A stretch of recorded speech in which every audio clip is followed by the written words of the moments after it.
AP cabinet నిర్ణయాలను మంత్రి పార్థసారథి వెల్లడిస్తున్నారు. ఇప్పుడు ఆ లైవ్ చేద్దాం. ఎక్కువగా డిలే చేస్తే ప్రాజెక్ట్ ఇంప్లిమెంటేషన్ని అసాధారణంగా డిలే చేసినట్లయితే భూమి కేటాయింపులను కూడా క్యాన్సిల్ చేస్తానికి కూడా ప్రభుత్వం హక్కు పెట్టుకుందని చెప్పేసి మనం చేస్తా ఉన్నాను.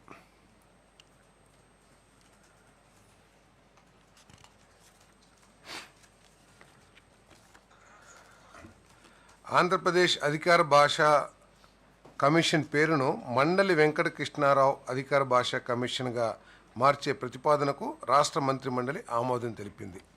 మరి మండలకృష్ణరావు గారి గురించి తెలియని వారు ఎవరుండరు ఈ ప్రాంతంలో. వారు దివిసీమ గాంధీగా పేరు పొందిన వ్యక్తి. అటువంటి ఆయన జీవన శైలి, ఆ పేరు ఆయన సంపాదించారంటే ఆయన జీవన శైలి ఏ విధంగా ఉండేదో, ఏ విధంగా శాంతి లేకపోతే ప్రజల సంబంధాలు ఏ విధంగా నడిపేవాళ్ళో కూడా అందరికీ తెలిసిందే. అంతేకాకుండా దివిసీమ ఉప్పిన చాలామందికి గుర్తుంటుంది. కొన్ని వేల మంది ప్రాణాలు కోల్పోయిన పరిస్థితుల్లో వాళ్ళందరినీ కూడా బరీ చేయటం కానివ్వండి, వారికి పునరావాసం కల్పించడం కూడా ఆయన అత్యంత ప్రముఖ పాత్ర నిర్వహించిన విషయం కూడా ఈ ప్రాంత వాసులందరూ, కృష్ణా జిల్లా వాసులందరూ కూడా తెలిసిందే. మరి వీరు ఈ అధికార భాషా సంఘం ఏదైతే ఉందో దాని స్థాపనకు కూడా 1966 అనుకుంటాను 60s ఈయనే ప్రముఖ పాత్ర వహించి ఆ సంఘాన్ని ఏర్పాటు చేయడంలో కీలక పాత్ర పోషించారనే విషయం కూడా అందరికీ తెలిసిందని చెప్పేసి మనం చేస్తాను. మరి ఆయన భాష అభివృద్ధి కోసం, తెలుగు భాష అభివృద్ధి కోసం, తెలుగు భాషని అధికారికంగా అధికార కార్యకలాపాల్లో కూడా వినియోగించాలని ఆనాటి నుంచి కూడా మరి ఆయన చేసిన కృషి కానివ్వండి, లేదు ఆయన చేసిన గొప్ప పనులన్నింటినీ దృష్టిలో పెట్టుకుని మరి ఈ భాషా సంఘం పేరుని మండలి వెంకటకృష్ణారావు అధికార భాష కమిషన్గా మరి మార్చే ప్రతిపాదనని ప్రభుత్వం ఆమోదించిందని చెప్పేసి తెలియజేస్తా ఉన్నాను. పురపాలక పట్టణాభివృద్ధి శాఖ ఆంధ్రప్రదేశ్ వ్యవసాయేతర భూమి చట్టం 2006 రద్దు చేసే నేపథ్యంలో ఆంధ్రప్రదేశ్ మెట్రోపాలిటన్ రీజియన్ మరియు అర్బన్ డెవలప్మెంట్ అథారిటీలు చట్టం 2016, Andhra Pradesh capital region development authority చట్టం 2014, ఆంధ్రప్రదేశ్ టౌన్ ప్లానింగ్ చట్టం 1920 మరియు ఆంధ్రప్రదేశ్ మున్సిపాలిటీల చట్టం 1965లకు కొన్ని సవరణలు చేసే ప్రతిపాదనకు రాష్ట్ర మంత్రిమండలి ఆమోదం తెలిపింది. అంటే నాలా మారుతుంది కాబట్టి ఈ ల్యాండ్ కన్వర్షన్ ప్రొసీజర్స్లో ఇంతకుముందు ఏంటంటే మనం నాలా అప్లై చేస్తే ఏదైతే ప్రొసీజర్ ఉందో ఆ ప్రొసీజర్ని ఈ రద్దు చేయటం మూలంగా మార్పు వస్తుంది. కాబట్టి ఈ మిగతా దానికి కనెక్టెడ్గా ఉన్న ఈ చట్టాలను కూడా అమెండ్మెంట్ చేయటం జరిగిందని చెప్పేసి మనం చేస్తాం, ఈ 4 చట్టాలను కూడా.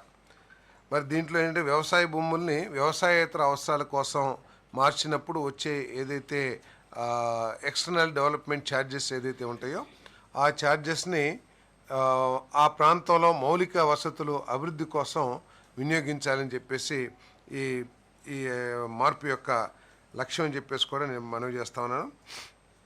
అంతేకాకుండా ముఖ్యమంత్రి గారు కూడా స్పష్టంగా సూచనలు చేయడం ఏంటంటే ఎక్కడైతే ఈ భూ మార్పిడి జరిగిందో ఆ మార్పిడి ద్వారా వచ్చిన ఈ డెవలప్మెంట్ ఛార్జెస్ ఏదైతే ఉంటాయో ఆ ప్రాంత అభివృద్ధికి ప్రత్యేకమైన ప్రాధాన్యత ఇవ్వాలని చెప్పేసి కూడా ముఖ్యమంత్రి గారు సూచించడం జరిగిందని చెప్పేసి మనం చేస్తాను.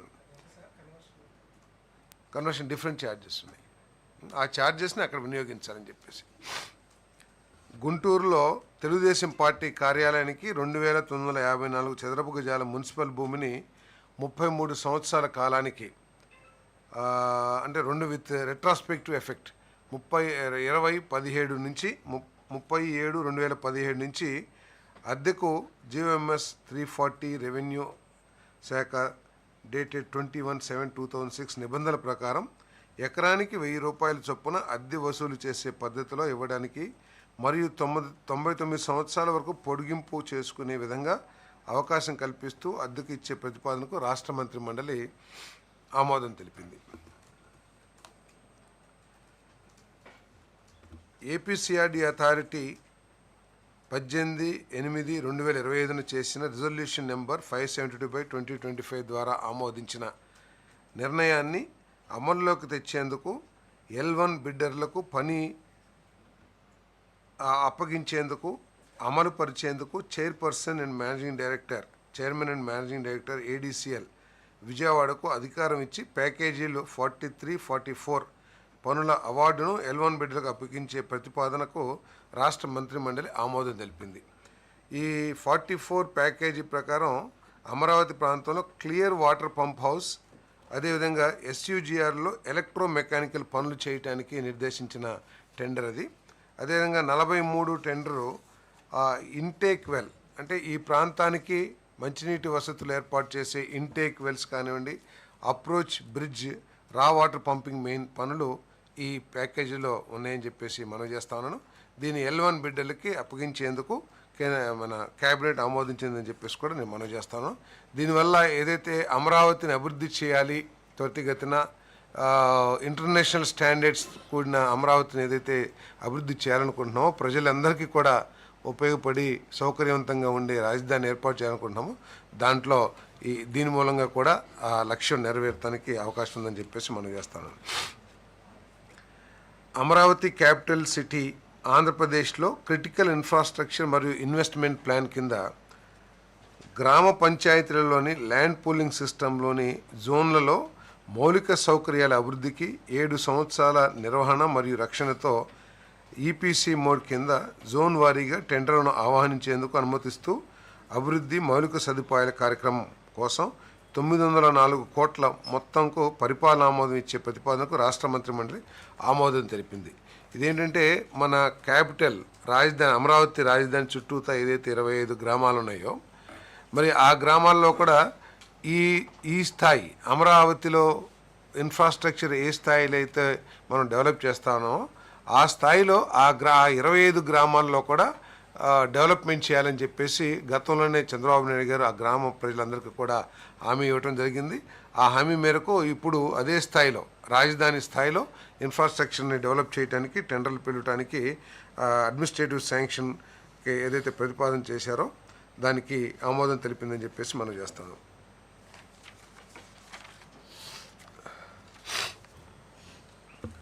సిఆర్డిఓ ప్రాంతంలోని వివిధ సంస్థలకు భూమి కేటాయింపు సమీక్షకు సంబంధించి మంత్రివర్గ బృందం 19వ సమావేశంలో చేసిన సిఫార్సులను ఆమోదించే ప్రతిపాదనకు అమరావతి భూమి కేటాయింపు నియమాలు 2017 మరియు అమరావతి ల్యాండ్ అలాట్మెంట్ రెగ్యులేషన్స్ 2017 నిబంధనలకు అనుగుణంగా మంత్రివర్గ బృందం సిఫార్సుల ప్రకారం ఏపీసీఆర్డీఏ కమిషనర్ అవసరమైన చర్యలు తీసుకునేలా అనుమతించే ప్రతిపాదనకు రాష్ట్ర మంత్రి మండలి ఆమోదం తెలిపింది. ఇదేమిటంటే మనందరికీ తెలిసిందే, మన అమరావతి ప్రాంతంలో అమరావతిని అనౌన్స్ చేయగానే అప్పుడు ఒక ప్రముఖ విద్యా సంస్థ SRM కానివ్వండి, VIT కానివ్వండి, ఈ ప్రాంతంలో యూనివర్సిటీస్ ఏర్పాటు చేసిన విషయం అందరికీ తెలిసిందే. ఆ గత ప్రభుత్వంలో ఈ విద్యా సంస్థను కూడా చాలా ఇబ్బంది పెట్టారు, వారికి కావాల్సిన కనీస మౌలిక వసతులను కూడా ఏర్పాటు చేయలేదు అని చెప్పేసి ఆ రోజు పేపర్లో మనందరం కూడా చదివాం. ఇప్పుడు వారికి 100 ఎకరాల కాడికి 2 యూనివర్సిటీస్కి కూడా ఒక కాలేజీలో 11,000 స్టూడెంట్స్, ఒక కాలేజీలో 17,000 స్టూడెంట్, VITలో 17,000, SRMలో 11,000 స్టూడెంట్స్ ఉన్నట్లున్నారు. మరి ఈ ప్రభుత్వం యొక్క లక్ష్యం ఏంటంటే 5 లక్షల విద్యార్థుల బేస్ని అమరావతిలో ఏర్పాటు చేయాలనే లక్ష్యంతో ఏదైతే పనిచేస్తూ ఉన్నామో దాంట్లో భాగంగా ఈ రెండు యూనివర్సిటీస్ ఎక్స్పాన్షన్ కోసం చేసిన ప్రతిపాదనల్ని, ఎందుకంటే ఈ VIT ఏదైతే ఉందో ఇప్పుడు 17,000 ఉన్నారు, వాళ్ళు ఎక్స్పాండ్ చేసిన తర్వాత 34,000 స్టూడెంట్స్ని చేర్చుకోవాలని చెప్పేసి ప్రతిపాదన ఒకటి ఉంది. అదేవిధంగా SRM కూడా ఎక్స్పాండ్ చేయడానికి ప్రయత్నం చేస్తుంటే వారికి 100 ఎకరాలు, చెరకు 100 ఎకరాలు, ఎకరా 2 కోట్ల రూపాయలకి భూమి కేటాయించడం జరిగిందని చెప్పేసి మనం చేస్తాం. నేను ఒక్కొక్కటి ఉందా,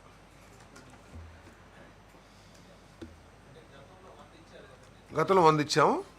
17,000 మంది స్టూడెంట్స్ని, కొన్ని లక్షల స్క్వేర్ ఫీట్ బిల్డింగ్స్ని ఇద్దరు కూడా డెవలప్ చేశారు. ఫుల్ స్కేల్లో ఆ యూనివర్సిటీస్ 2 పనిచేస్తూ ఉన్నాయి. ఆ 2 యూనివర్సిటీస్ కూడా ఎందుకంటే వాటికి ఉన్న మంచి రిప్యుటేషన్ మూలంగా అక్కడ అడ్మిషన్స్ డిమాండ్ కూడా విపరీతంగా పెరుగుతున్న విషయం అందరికీ తెలిసిందే.